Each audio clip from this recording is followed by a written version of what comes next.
अगर जीवन में उतर जाए तो सब अलग अलग होकर भी एक होते हैं, और जीवन में धर्म ना हो तो इकट्ठे होकर भी अलग अलग होते हैं। आप देखो कहां कहां नहीं लोग इकट्ठे होते हैं। इकट्ठे तो इतने होते हैं कि हर जगह भीड़ दिखती है, लेकिन आज की भीड़ अंग्रेजी का रस है, हिंदी का रस तो चला गया। कहां जीवन में रस नहीं, वैसे रस ही रस है जहां देखो वहां।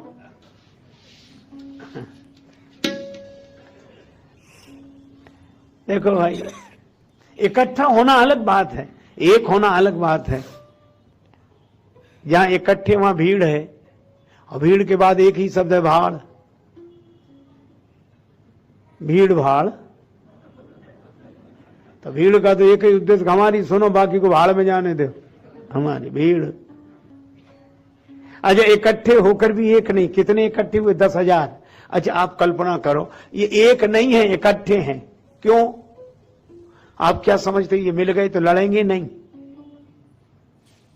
कुछ लोग तो लड़ने के लिए मिलते हैं, बिना मिले लड़ भी कैसे सकते हैं। कई बार लोग कहते हैं आप हमें मिला दो जरा उनसे, तब हम बात करें। मतलब मिलने, लड़ने के लिए भी मिलना है, बिना मिले लड़ भी नहीं सकते। तो ये इकट्ठे ही इसीलिए। अच्छा, मान लो 10,000 राजा मिलकर धनुष तोड़ देते, टूट जाता धनुष 10,000 राजा, तो विवाह तो एक का ही होता। उन 10,000 में वो एक कौन होता? राजाओं से पूछा गया कि तुम मिलकर धनुष तोड़ भी दोगे तो फिर वो एक कौन होगा जिसके गले में जयमाला गिरे? 10,000 बोले हमने फैसला कर लिया। क्या? बोले पहले इकट्ठे होकर धनुष तोड़ दो, फिर आपस में लड़ेंगे, जो जीतेगा उसी के गले में जयमाला गिरेगा। जिन्होंने पहले ही फैसला कर लिया कि बाद में तो लड़ना ही, अभी मिल जाओ, तो ये मिलना महानता है कि मजबूरी है? अच्छा, ऐसे लोग भी इकट्ठे हो जाते हैं वहां जो ये सोचते हैं कि मौका देखते ही लड़ेंगे। अभी लड़ने का मौका नहीं आया है, पर प्रतीक्षा उसी की है। ये इकट्ठे हैं, इन्होंने हाथ मिला लिए हैं, पर इनके हृदय नहीं मिले हैं। जहां हाथ मिले वहां मिलन धार्मिक नहीं है। धार्मिक मिलन तो तब होता है जब हृदय मिले। मिलने के तरीके में फर्क होता है। दिल तो मिलता नहीं, तू हाथ मिलाता क्या है? ये मिलन ऐसे ही है जैसे एक महात्मा के पास एक सज्जन जाते थे, दो लोग जाएं। एक अच्छा हट्टा कट्टा पहलवान था, दंड बैठक लगाए रोज, और स्वामी जी क्या हो रहा है, प्रणाम, आओ बैठो पहलवान। पर उसके पास पैसा वैसा नहीं था, साधारण आदमी था, श्रमजीवी था। और वो बैठते ही कहता, क्या बताएं गुरुजी, भगवान ने हमको गरीब बनाया, रोज करो रोज खाओ, पैसे 4 पैसे हैं नहीं। अगर मेरे पास पैसा होता तो आपको चिंता नहीं करने देता, आपके आश्रम की सब सेवाएं गतिविधियां मैं चलाता, मैं देता, बिल्कुल देता। और लोग भी कैसे हैं, जिनके पास है देते ही नहीं। अगर मेरे पास होता तो जरूर देता। महाराज क्या बताएं, तो भाग्य की बात है, भगवान की इच्छा। गुरुजी मुस्कुराए, चल ठीक है, ठीक, बैठा रहे। वो जाता तो एक सेठ जी आते, वो करोड़पति थे, उनके पास बचता तो बहुत था, पर शरीर इतना दुर्बल था कि खाने को पचता नहीं था। 2 तरह के लोग हैं समाज में, कुछ लोगों को खाने को बचता नहीं है और कुछ लोगों को खाना पचता नहीं है।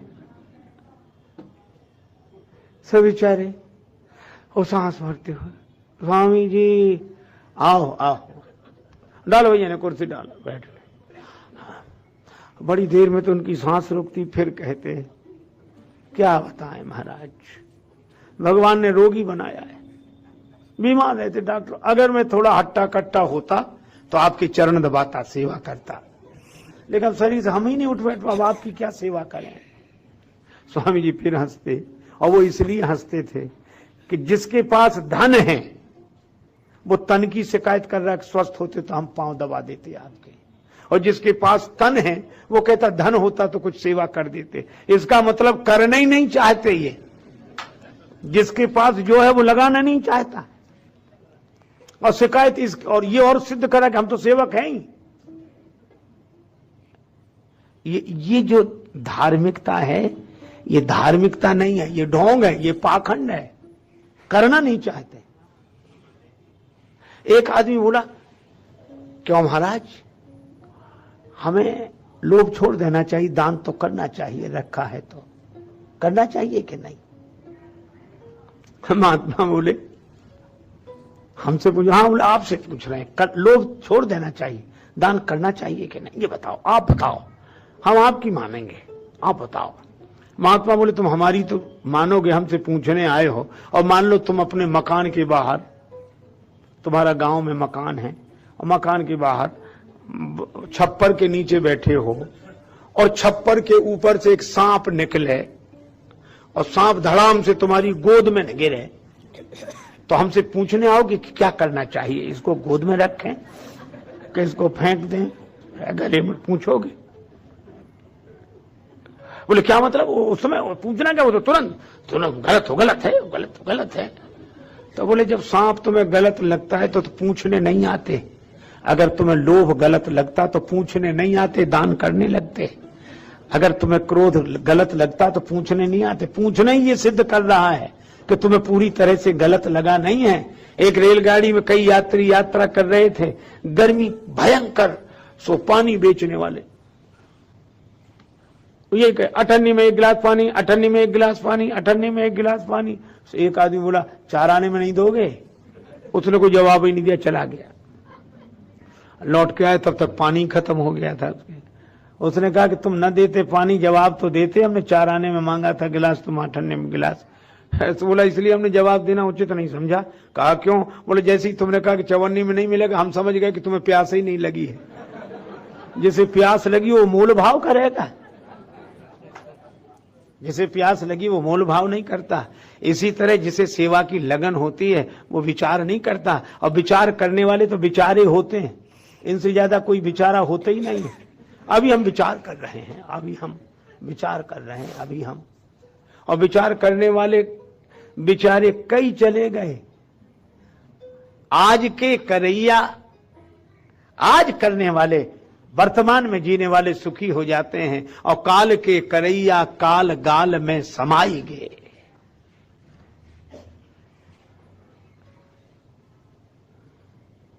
श्रीमान को फिक्र थी एक एक के 10-10 कीजिए, श्रीमान को फिक्र थी एक एक के 10-10 कीजिए, मौत आ पहुंची कि हजरत जान वापिस कीजिए। ब्रज की बोली। एक बार एक संत के पास एक सज्जन गए। संत ने कहा, और भगत जी, भगवान को कछु भजन वजन करो कि ना है? भजन करो। सुब्रजवासी बोले, का कने महाराज, सोप तो नाए मिले। सोप तो मन फुर्सत नहीं मिलती। अब का सोप तो नाए मिले। तो महात्मा बोले, नारायण जब आन के जम पकड़ेंगे बाह, उन्हों से कहियो हमें अबे सोप तो ना आए। इसलिए भाई, ये इकट्ठे हुए हैं, एक नहीं है। 10,000 इकट्ठे हुए हैं, एक नहीं है। और इसीलिए इन्होंने हाथ मिलाया, हृदय कहां मिले? और मिलने के तरीके में फर्क होता है। दिल तो मिलता नहीं, तो हाथ मिलाता क्या है? और इसीलिए इनसे किसी से नहीं टूटा। समस्या का समाधान 10,000 इकट्ठे भी हो जाएं तो नहीं होता। और धर्म का जीवन जीने वाला एक गुरु भक्त हो तो समाज की समस्या का समाधान हो जाता है। ये रामचरितमानस का संदेश है। अब नहीं टूटा तो बैठ गए सब। अब जनक जी ने देखा व्यवस्था बिगड़ गई। क्यों बिगड़ गई? कहा, राम जी चुपचाप बैठे और ये लोग चुपचाप बैठ नहीं रहे। कभी कभी गड़बड़ी तब भी होती कि जिससे काम हो सकता है वो करता नहीं है, और जिससे काम नहीं हो सकता वो बिना किए मानता नहीं है। अच्छा, आजकल लोग उसी के बारे में बता रहे हैं जिन्हें खुद उसके बारे में पता नहीं है। देखो, एक चीज है ऐसी जो सबसे ज्यादा दी जाती है। अगर कोई पहेली पूछे कि ऐसी कौन सी चीज है जो सबसे ज्यादा दी जाती हो और ऐसी कौन सी चीज है जो सबसे कम ली जाती हो, तो एक ही उत्तर है, सबसे ज्यादा दी जाती है और सबसे कम ली जाती है, उसको कहते हैं सलाह है। सबसे ज्यादा दी जाती है, जो देखो तो सलाह देने के लिए तैयार है। आपको ऐसा नहीं करना, आपको ऐसे ना, आपको ऐसे नहीं करना। अच्छा, वो सुना रहा है, सुनने वाला सुना ही नहीं रहा है। सबसे ज्यादा दी जाती है और सबसे कम ली जाती है। इसलिए भाई, राम जी उठ नहीं रहे और लोग बैठ नहीं रहे।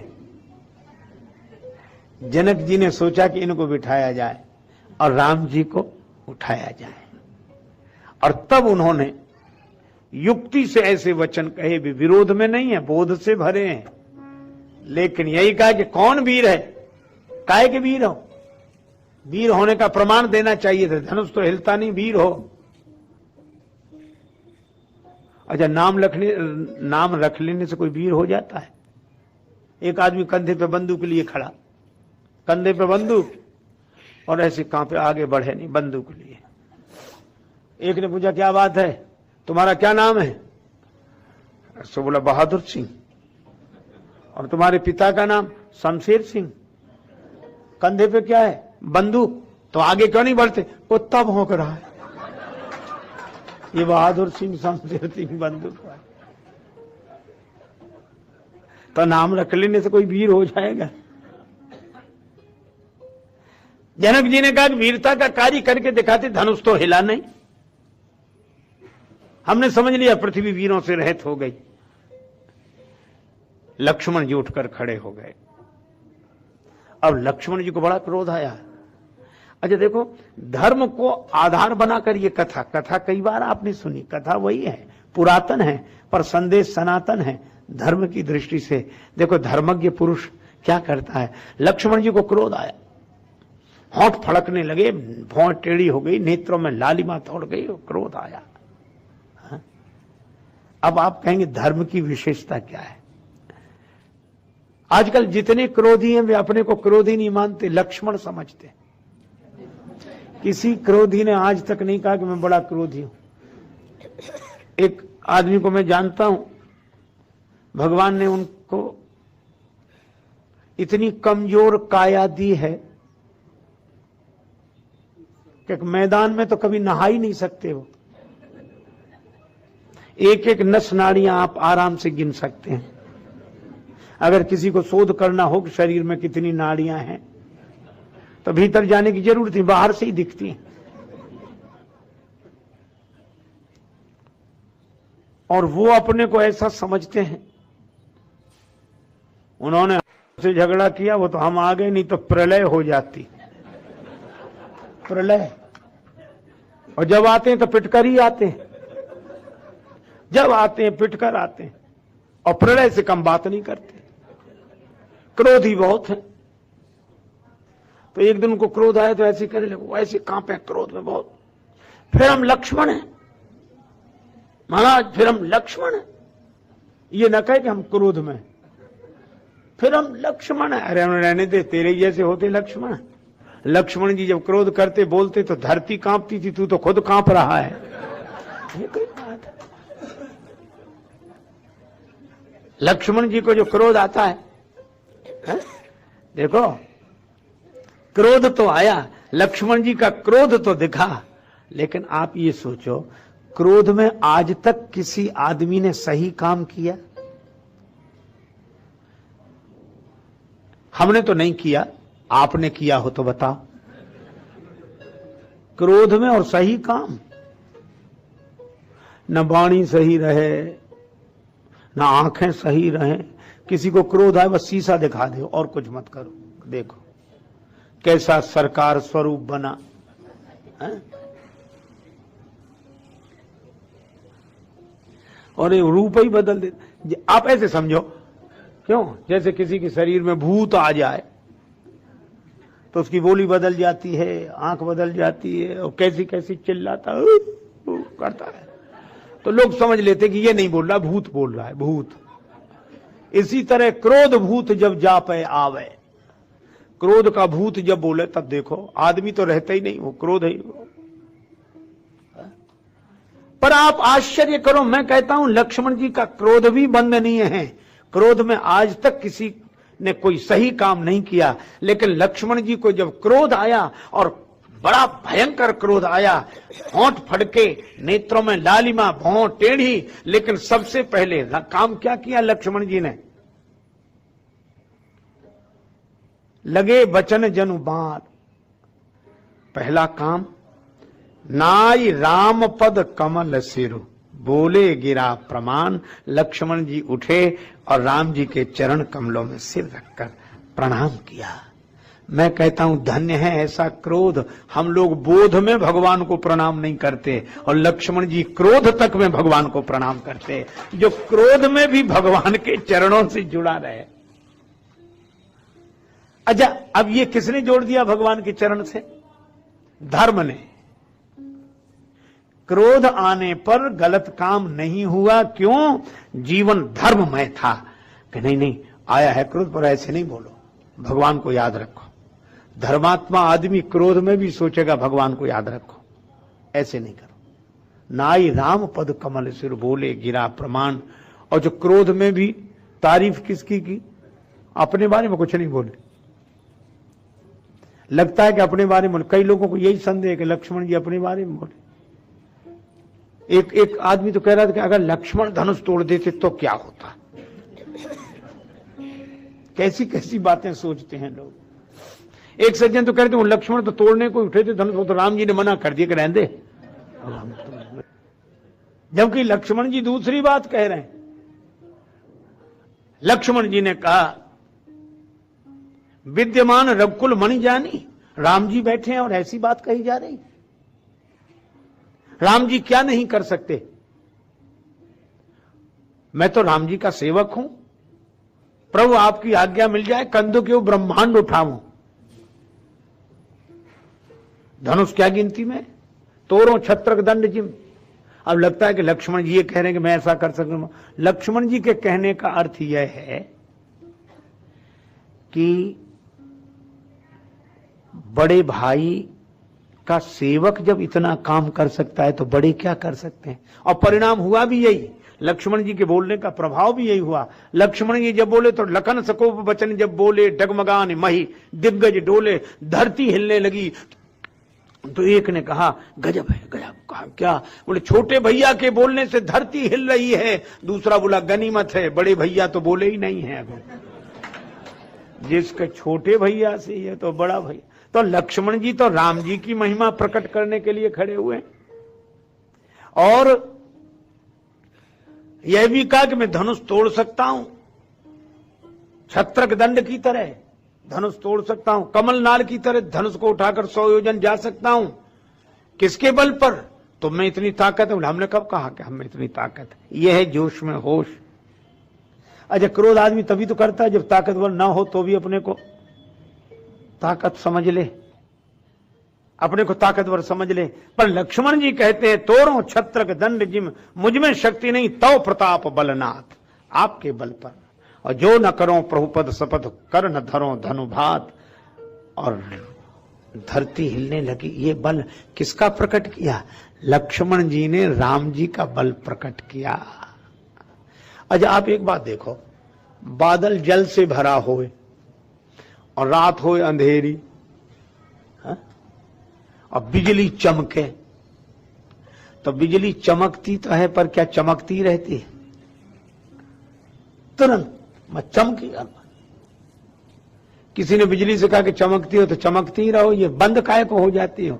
बिजली बोली हम अपना प्रकाश दिखाने के लिए नहीं चमकते, हम तो बादल को दिखाने के लिए चमकते हैं, बादल को दिखाने के। और बादल कौन? श्री राम तनु घन श्यामा, राम श्याम घन श्री राम हैं, और राम ऐसे बादल हैं जो कृपा जल से भरे हुए हैं। और लक्ष्मण जी कौन है का दामिनी वर्ण लखन सुठी नीके, लक्ष्मण जी बिजली की तरह हैं। तो बिजली तो इसलिए चमकती है ताकि जल से भरे बादल को देख लें। लक्ष्मण जी तो इसलिए क्रोध में दमकते चमकते हैं ताकि कृपा जल से भरे हुए श्याम घन श्री राम को लोग देख लें और निराश न रहें, उदास न। ये उनका उद्देश्य है।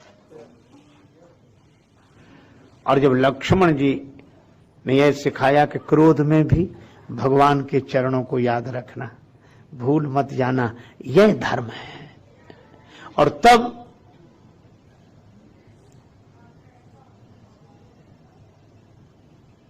गुरु जी ने कहा राम उठो, और राम जी चले तो कैसे, न हर्ष है न विषाद है, सहजई चले सकल जग स्वामी, मनहु मंजूवर कुंजर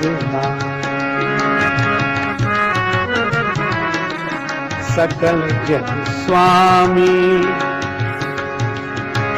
मंजूवर कुंजर धाम।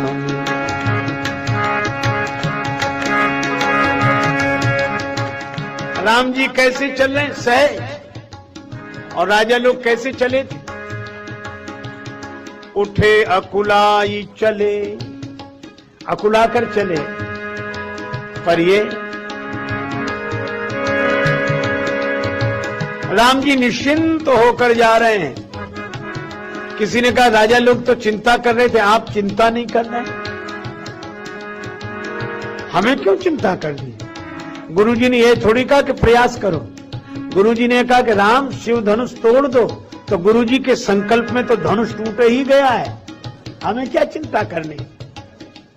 अजब हम तो यंत्र हैं। अब गुरुजी ने कहा टूट गया तो खुशी उनको, न टूटे तो दुख उनको, हमें काहे का हर्ष विषाद। ना हर्ष है ना विषाद, ये दो चीजें। हाँ, तो दोनों चीजें कहाँ छोड़े आए, बोले गुरुजी के चरण भी दो और हर्ष विषाद भी दो, दोनों वहीं छोड़े आए। ना हर्ष है ना विषाद है, सहजता है, साधो सहज समाधि भली, गुरु प्रसाद जा दिन ते उपजी, दिन दिन अधिक चली। सुनैना माता को संदेह हुआ, सखी ने समझाया तेज बंत लघु गनीय न रानी। लेकिन जानकी माता तब राम ही विलो की वैदेही, सभय हृदय बिनवत जयते ही, गन मन ही मन मनाव अकुलानी, होहु प्रसन्न महेश भवानी।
प्रभु तन चितई प्रेम पन ठाना, कृपा निदान राम सब जाना, कृपा निधान राम सब जाना, कृपा निधान राम सब जाना।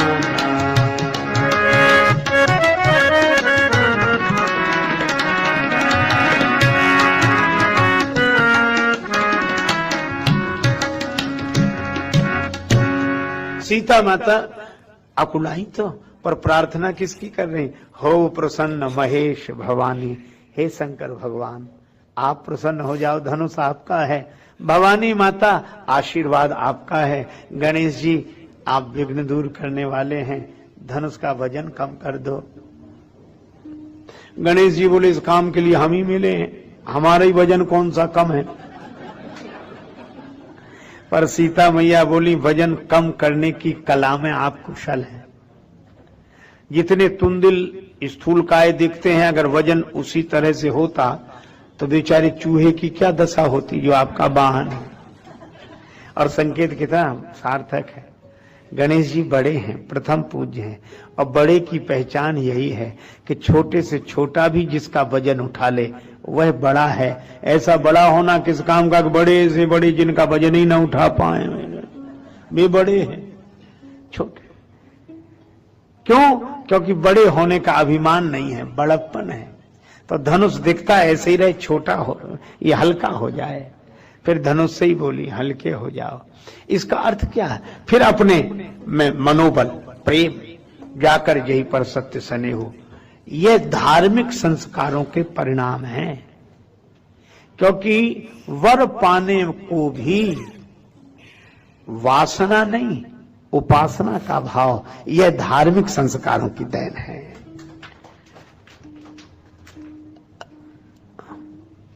वर कन्या एक दूसरे से मिले।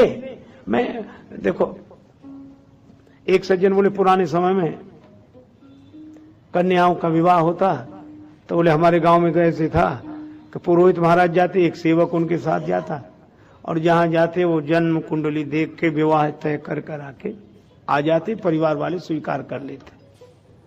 बालिका से कुछ नहीं पूछा जाता था, कन्या से कुछ नहीं पूछती थी, क्योंकि एक तो पूछने लायक उम्र नहीं होती थी, दूसरा पूछना जरूरी नहीं समझते थे। मर्यादा। देखो भाई, देश काल परिस्थिति के अनुसार परिवर्तन होते रहते हैं, ठीक है, लेकिन आप एक बात सोचो, पुरानी होने से ही हर चीज अच्छी नहीं हो जाती। पुरानी है। एक सज्जन बोले घी जितना पुराना हो उतना अच्छा। हमने कहा बिल्कुल, रोटी भी 2-4 दिन पुरानी हो तो बोले नहीं, रोटी तो ताजी होनी चाहिए। तो कुछ चीजें ताजी होनी चाहिए, कुछ चीजें पुरानी होनी चाहिए। हर चीज पुरानी, पुरानी का बड़ा महत्व, पुरानी का बड़ा महत्व। देखो, तो मैं आपसे चर्चा कर रहा था कि वो ठीक है, सबसे पूछा जाता था, पर उस कन्या से ही नहीं पूछते थे जिसे जिंदगी बितानी है, जिसे दूसरे, उसके भी भावों को जानो, उसके भी विचारों को जानो। अब पुराना है तो अच्छा ही है, सब अच्छा ही है। मैं अपनी व्यक्तिगत बात कहता हूं, मुझे ये परतंत्रता लगती है। लेकिन आप ये ना सोचो कि आज कुछ बहुत अच्छा हो गया, आज दूसरी विडंबना है। उस जमाने में कन्या से कोई कुछ नहीं पूछता था, विवाह कर दिया जाता था। आज कन्या किसी से नहीं पूछती। प्रतिक्रिया कैसी हुई है? तो मुझे लगता है वह परतंत्रता थी और यह स्वच्छंदता है। पहले की नियमावली देखो तो ब्रेक लगे ही थे गाड़ी में, इसीलिए गाड़ी आगे बढ़ी नहीं। गाड़ी वहीं की वहीं खड़ी, हम कह रहे हम बहुत महान हैं, बहुत महान हैं, इतने महान है कि आज तक आगे ही नहीं बढ़े, वहीं के वहीं खड़े, ब्रेक लगे इतने तगड़े। अच्छा, अगर ब्रेक लगे ही नहीं तो गाड़ी आगे बढ़ेगी कैसे? लेकिन दूसरी विडंबना भी है, ब्रेक अगर खोल के फेंक दो तो एक्सीडेंट बचाएगा कौन? उन लोगों ने नियम के ब्रेक तगड़े लगा के रखे थे, पुराने लोगों ने, इसलिए प्रगति के पथ पर जीवन की गाड़ी आगे नहीं बढ़ी। आज के लोगों ने ब्रेक खोलकर फेंक दिए हैं, इसलिए रोज दुर्घटनाएं हो रही हैं, एक्सीडेंट हो रहे हैं। तो करें क्या? मुझे तो लगता है कि धर्म अपने जीवन में स्वतंत्रता में फल फूलता है, फूलता फलता है, परतंत्रता में भी नहीं, स्वच्छंदता में भी नहीं। और ये स्वतंत्रता अगर मुझसे कोई पूछे तो रामचरितमानस ने सिखाई है। तुलसीदास जी को लगा ये कोई स्वयंवर है, स्वयंवर उसमें कह दें जिसमें कन्या स्वयं वर का वर्ण करे, उनकी भावनाओं का ख्याल करो, उनको देखो। और ये कोई धनुष, जो धनुष तोड़ दे उसी के गले में जयमान डाल दिए, स्वयंवर है कि धनुष जग है? अरे कन्या वर को पसंद ना करे, धनुष कर ले पसंद और कन्या माला डाल दे, निर्णायक धनुष। ये स्वयंवर नहीं है। तो तुलसीदास जी तक ने इसको धनुष यज्ञ लिखा। धनुष यज्ञ सुन रघुकुल ना था, आए देखन चाप मक। लेकिन जब पुष्प वाटिका में मिले, राम जी ने सीता जी को देखा, सीता जी ने राम जी को, जब दोनों ने एक दूसरे का स्वयं वर्ण किया, तब लिखा सीय स्वयंवर देखिए जाई, ईस काहिधों देय बढ़ाई, तब स्वयंवर। लेकिन वर कन्या विवाह के पहले मिले कि ना मिले? स्वच्छंद वृत्ति वाले कहेंगे कोई हानि नहीं हो, तो ठीक है, कोई स्वच्छंद। पुराने लोग अरे राम राम ऐसा है, हमारे दिन है ऐसा, क्या मुसीबत है। पर तुलसीदास जी ने कहा कि नहीं, विवाह के पहले वर कन्या मिले, इसीलिए पुष्पवाटिका प्रसंग है। लेकिन राम जी गए गुरु जी के लिए पूजा के लिए फूल लेने, और सीता जी गई गिरिजा जी के पूजन के लिए। विवाह के पहले वर कन्या मिले, ये धर्म सम्मत है, लेकिन वासना के भाव से नहीं, उपासना के भाव से, क्योंकि पूजा के भाव से। अच्छा, वर कन्या ने एक दूसरे को देख लिया, पसंद भी कर लिया, पर विवाह नहीं किया। स्वतंत्रता है, स्वच्छंदता नहीं। फिर गौरी माता जैसे कहे, गौरी माता ने आशीर्वाद दिया कि ठीक है, गुरु जी ने राम जी को आशीर्वाद दिया, ठीक है, यह है धर्म। हम स्वतंत्र हों, स्वच्छंद ना हो, तो जो स्वच्छंदता पर रोक लगावे उसका नाम धर्म है, और जो परतंत्रता से मुक्ति देकर जीवन की प्रगति करावे उसका नाम धर्म है। इसीलिए जहां धर्म वहां अभ्युदय। तो सीता जी ने भी आज प्रार्थना भी तो की किसकी? हे गणेश जी महाराज, शंकर भगवान, माता पार्वती, और फिर अब हमारा प्रेम है तो हमें मिलेंगे। भगवान सब समझ गए, तो कृपा निधान राम सब जाना। अब सीता जी मना रही हैं गौरी जी को, और राम जी धनुष तोड़ने जा रहे हैं, तो किसे मना रहे हैं? गुरु ही प्रणाम मन ही मन कीन्हा। आप देखो तो ये कितना धर्ममय जीवन, धर्ममय आदर्श। तो अति लाघव उठाए धनु लीना, सफलता मिल गई एक ही क्षण में। जय जन मध्य राम धनु तोरा, भरे भुवन धुन घोर कठोरा, जय जयकार होने लगी। आहा, सीता जी प्रसन्न हो गई, जयमाल लेकर आई, प्रभु को जयमाल पहनाई, जय जयकार हुई। देखो ये मिल गए कौन? सुख और शांति। सीता राम जी सुख और शांति है, शांति सीता जी है, और सुख स्वरूप रघुवंश मणि, ये दोनों मिल गए, माला गिर गई दृश्य। इसका अर्थ यह है कि जहां जीवन धर्ममय होगा, जहां जीवन में धर्म का पालन होगा, वहां सुख शांति मिल जाएंगे। यही श्री सीताराम जी का विवाह है। और धर्म नहीं होने पर हमारे जीवन में अशांति होगी, हम दुखी होंगे। तो सुख शांति का मिलन सीता राम जी का मिलन है, और ये धर्म के पालन से जीवन में आता है, और इस धर्म की स्थापना के लिए भगवान आते हैं। तभी का जग जग हो धर्म के हानि, बालई असुर अधम अभिमान, तब तब धरि प्रभु विविध शरीरा, हरहि कृपा निधि सज्जन पीरा। हरे राम राम राम सीता राम राम राम, हरे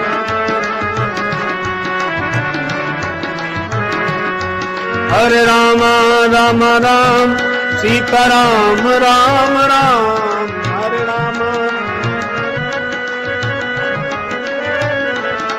हरे राम राम राम सीता राम राम राम,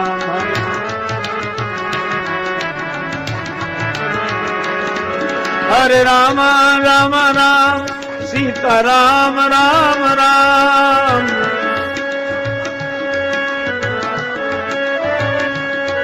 हरे राम राम राम सीता राम राम राम,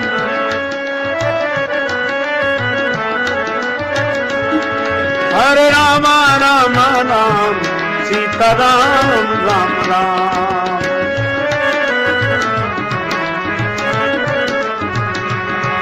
हरे राम राम राम सीताराम राम राम।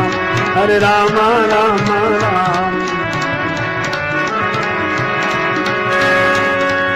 यह नाम बनाया प्रथम पूज्य गणपति जी को पल में। यह नाम